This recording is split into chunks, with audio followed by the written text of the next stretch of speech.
great to be here. It's working? Yeah. Yes. Really great to be here with all of you, and very motivating. And you know what's really interesting, because we're going to shift tracks a little bit to what is the UN of the future? And that means, what is our future? And what we've just heard, we've heard global, inclusion, development, coming together, solutions. So it might sound, very corporate, but actually these words represent all of us. They represent what we need to all come together to fix. How are we going to bridge the gap for this future of people and planet, for real? The solutions that come from corporate sector, from businesses, we just talked about plastic, we talked about many solutions that are coming from this research and development. Yeah. We need to take this into the future. This needs to be our reality. We need to be able to share knowledge from across sectors to be able to shape our future. But I want to take a little bit of a step back. Today we're at a point, and I think we can move to the next, to the pictures.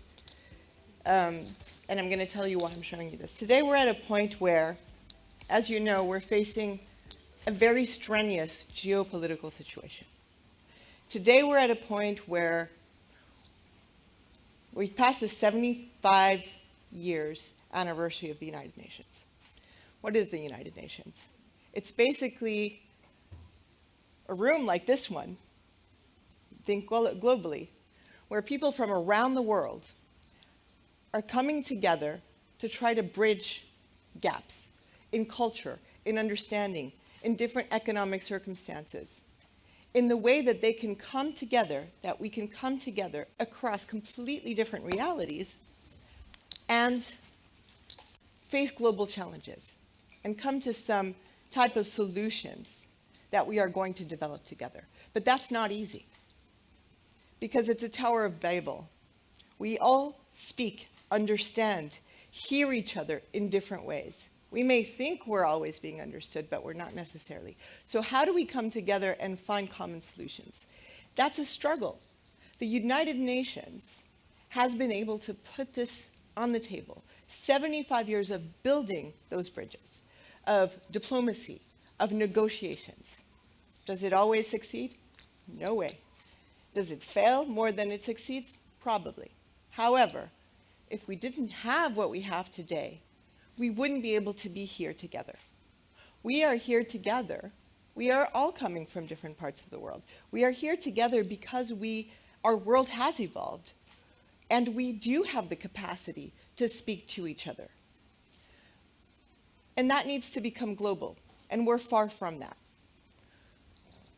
Why has the UN, 75 years later, and again, talked about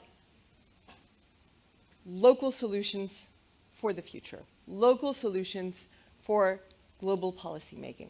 It's because there have been discussions about what was missing. Why are we seeing more and more conflicts, despite all of the work we've done to bridge the gaps between each other? Why are we seeing difficulties that we were not facing before? Why, despite all of the efforts, are we not succeeding in facing these challenges upon us? Well, because maybe we've forgotten to go back to the roots. We've forgotten that we need to make sure that we listen to local realities, to local contexts, that despite the fact that we want to be a global world, we are different.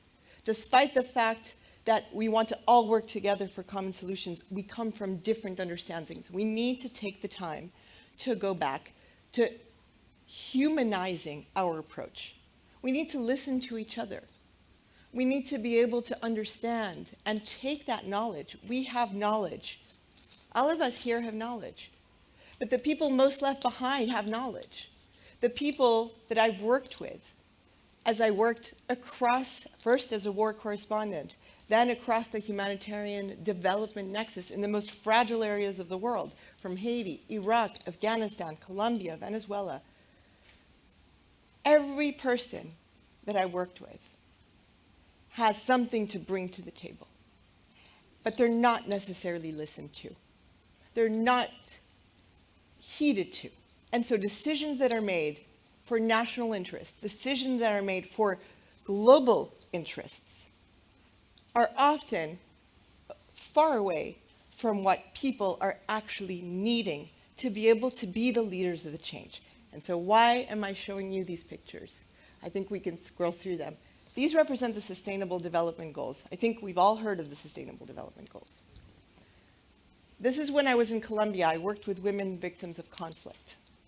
And my goal in Colombia as the representative at the time of the Secretary General was to make sure that countries were able to take into their hands the application of Sustainable Development Goals, access to basic services.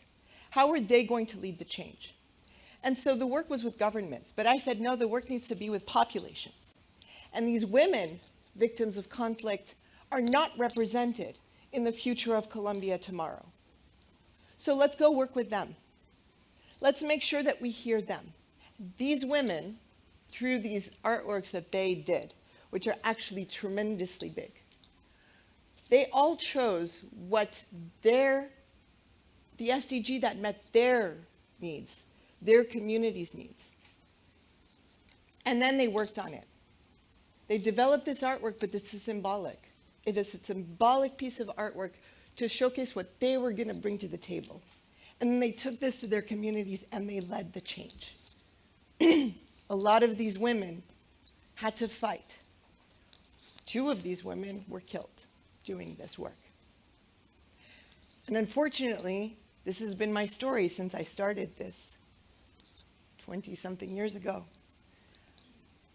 What I learned through all of my different experiences was that people need to have a voice, women and youth in particular. But women are not free, still today. We are talking about the fact that we are very lucky to be here and be able to exchange with each other. And that we need to make sure we're inclusive. Women, men need to work together for change, but women are still very much left behind across the world. And the women I met, the women I had the honor to hire and to work with me, the women that took a microphone and took their voice in South Sudan, the youth who wanted to have a voice in shaping their future, that came at a cost. Battered, killed. We ended up in jail, I don't know how many times, kicked by security. I saw too many people die. Up until recently, I saw too many people, too many women, too many youth die because they wanted to be heard. They wanted to be dignified. They want to have a voice. If you do not give people a voice, we cannot attain our Sustainable Development Goals. We cannot build peace and security. Access to basic services, yes, but let's listen to those who will tell you how they need to access their basic services, how they need to access their capacity to be part of the change. The conflicts we are seeing today are the result of the fact that we do not understand how to hear and how to listen. What is happening in the Sahel right now is dramatic. The consequences of climate change, the fact that weather patterns are upon us, is the consequence of the fact that we have not heard, listened, connected the dots. We have solutions. We have amazing technical tools at our fingertips that allow us to hear those most left behind. We have to make them happen. We have to do that. And we have to make sure throughout that we continue supporting each other to be free. I could go on and on, but I really want to leave you with a small video on women around the world who came together to talk about what it is to be free.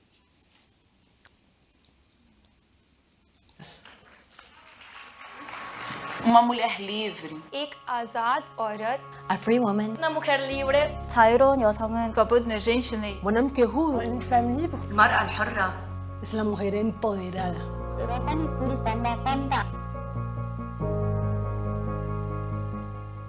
هي القادرة إنها تاخذ خيارات. Her own choices. Le choix de son avenir. Bila kuogopa watu wana mtazamo gani kuhusiana na kile ambacho anakifanya. fun. regardless of the standards and the inherited beliefs. Uma mulher que tem autonomia sobre o seu corpo. C'est une femme qui peut porter ce qu'elle veut.